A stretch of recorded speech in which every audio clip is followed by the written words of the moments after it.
What's up and welcome back to another episode of Next Door Conversations with me, Amara. On today's episode, we're going to be talking about a trend that I really love, that I really loved seeing, watching, viewing with my two eyeballs.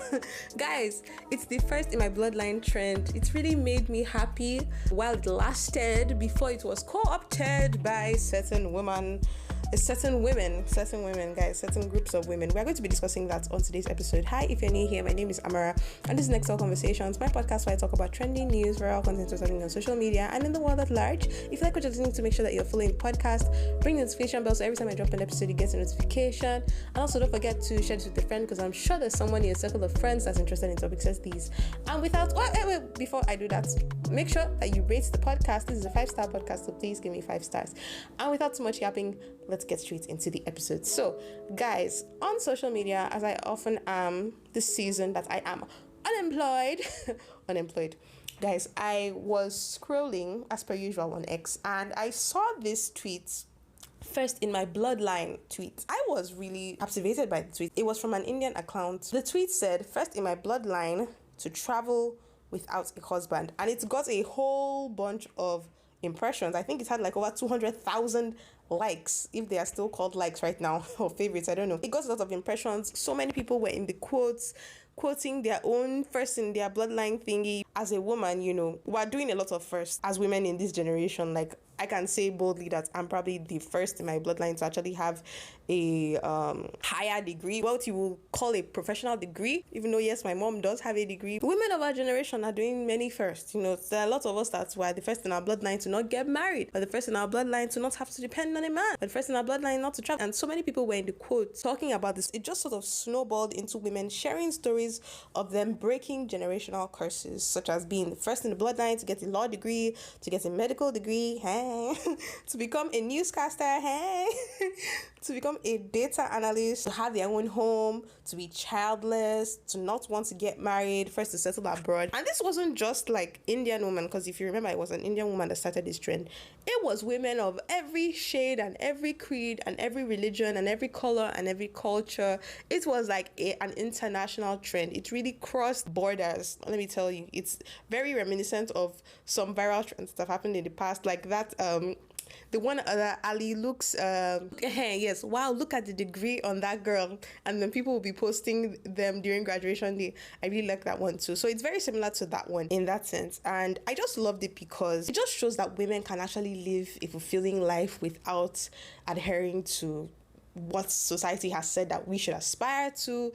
People always say you should want to get married, you should want to have kids, and those things are not inherently bad. You guys know my opinions on marriage and children. I believe that if it's something you want to do and you feel like you're called to do, and you have the finances and the emotional and the mental to be able to have kids and to be able to get married, go ahead, do it. It's a free world. You won't be doing anything particularly novel or new by getting married, but if it's something that you want to do, absolutely go for it. But people often make it seem like you cannot have a fulfilling life outside of marriage, and you can. I have always believed that you can. If marriage is not something that you want to do, you can find fulfillment anywhere else. You can find fulfillment with work, with your human relationships, any other place. And so this trend sort of reaffirmed that for so many women, and I'm sure there are so many young girls, on social media that actually saw that and said, yeah, actually, you know what?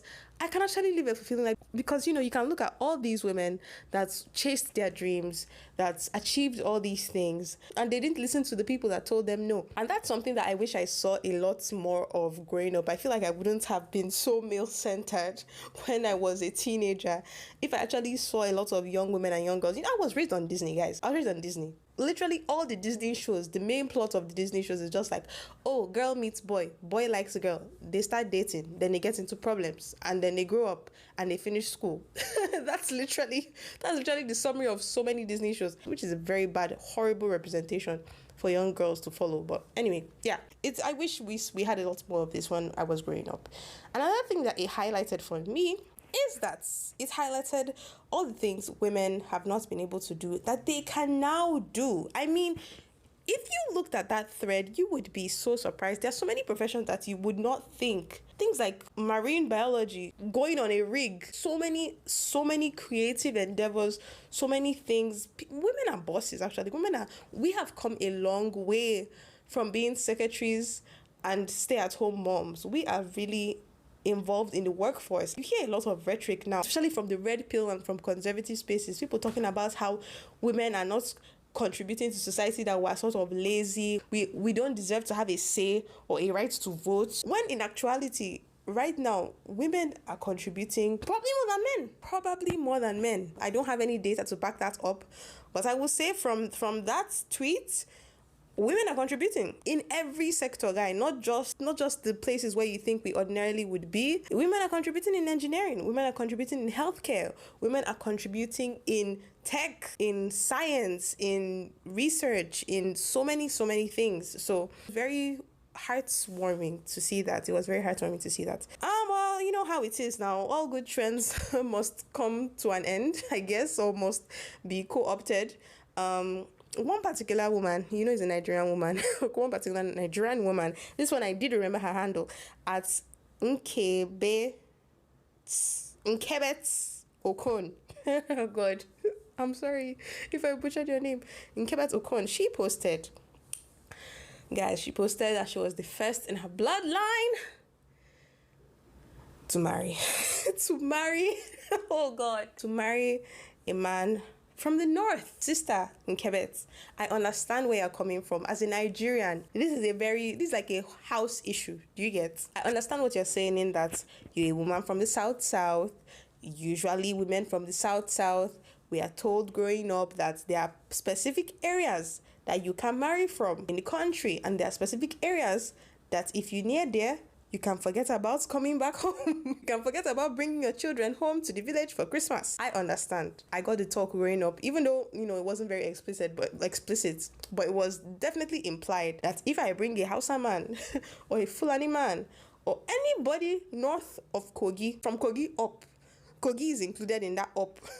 Even the Middle Belt people too. Honestly, they were just like, it's Igbo or nothing, really. If I'm being honest, actually, it seemed like they were very sure on the fact that we're keeping it in-house, Igbo or nothing. Yes, but I do understand what she's saying in the sense that to be told that we cannot marry these particular people, but she broke the mold. She broke the curse. She decided to marry Northern man. And sis, I understand you.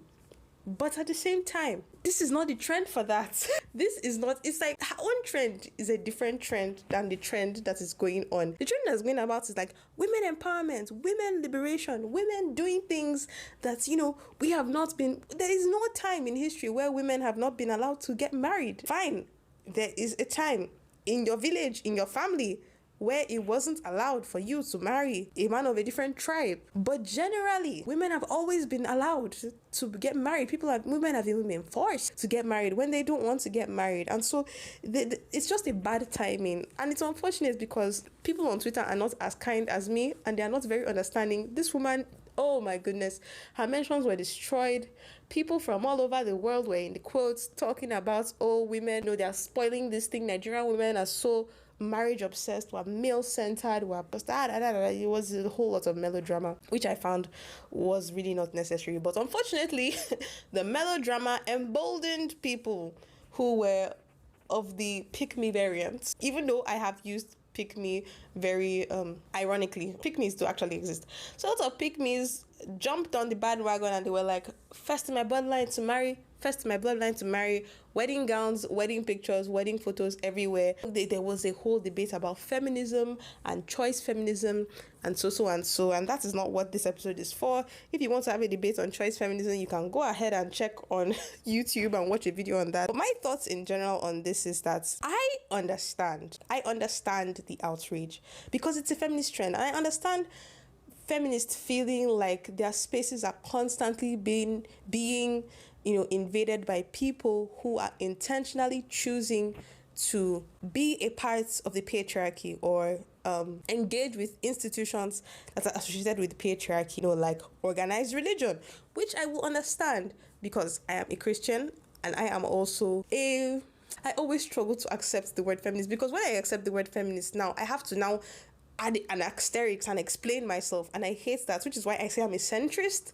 But yes, for the sake of this conversation, I am part of the feminist group. So yes, for people who are feminists, they hate the fact that women that have accepted the patriarchy in some way, shape, or form in their life, whether it's through marriage or through organized religion or whatever, what have you, somehow they are invading feminist spaces and sort of making it seem like their choices are feminist choices. And I finally do understand the distinction now, in the sense that feminists are focused on female liberation from that by any means necessary, even if it means Xing organized religion or Xing the idea of being in a heterosexual union. I do understand. And so I get why people were piling on her. Do I believe it was helpful? No, because now this woman has this idea about feminism. Maybe she'd had it before. Maybe she was a neutral person. But now, seeing the kind of international response that it has gotten, she probably now has a negative view or outlook on feminism, which is not even helpful for the movement in the first place. Also, I feel like it's just going to push her